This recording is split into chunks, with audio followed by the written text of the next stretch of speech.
గచ్చన్ పిపీలికో యాతి యోజనానాం శతాన్యపి అగచ్చన్ వైనతేయోపి పదమేకం నగచ్చతి. గరుత్మంతుడు ఒక్కసారి లేస్తే 100 యోజనాల దూరమైనా వెళ్ళగలుగుతాడు. అంత శక్తి సంపన్నుడు గరుత్మంతుడు. చీమ మాత్రము చిన్నది కదా, చిన్నగా నడుస్తుంది, అంత స్పీడ్గా పోలేదు అది.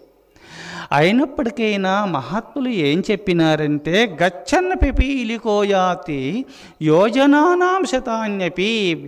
ఒక చీమ నడుస్తూ పురుష ప్రయత్నం వల్ల వెళితే యోజనానాం శతాన్యపి గచ్చన్ పిపీలికోయాతి యోజనానాం శతాన్యపి 100 యోజనాలు కూడా దాటగలుగుతుంది చీమ ప్రయత్నం వల్ల. అగచ్చన్ వైనతేయోపి, అది వెళ్ళకపోతే నడవకపోతే పయనించకుంటే అక్కడనే ఉంటే గచ్చన్ పిపీలికోయాతి యోజనానాం శతాన్యపి అగచ్చన్ వైనతయోపి పదమేకం నగచ్చతి. ఒక పదాన్ని కూడా ఒక్క అడుగెయ్యకపోతే అక్కడనే ఉంటే అది గరుత్మంతుడు కూడా పోలేడు. మీలో అనంతమైన శక్తి ఉంది. గరుత్మంతుడు చీమె పోటీ పెట్టుకున్నారు. అంత దూరం ఎవరు ముందు పోతారో వారు గొప్పవారు, వారు విజయాన్ని పొందినారు, వారు గొప్పవారని ప్రతిజ్ఞ చేసుకొని ఉన్నారు.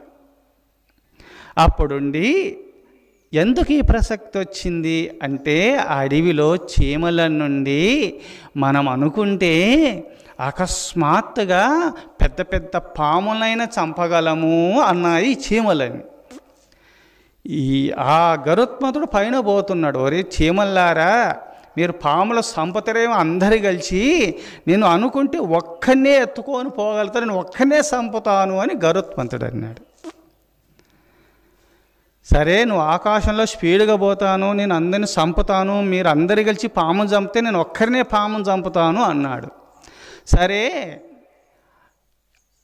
నేను అనుకుంటే ఎంత స్పీడ్గా అయినా పోగలుగుతాను, నాకు అనంతమైన శక్తి ఉంది అని గొప్పగా పలికినాడు గరుత్మంతుడు. అట్లయితే సరే అని ప్రతిజ్ఞ చేసి, అంత దూరం ఎవరు ముందు పోతారో వారే గొప్పవారు అని ప్రతిజ్ఞ చేసుకొని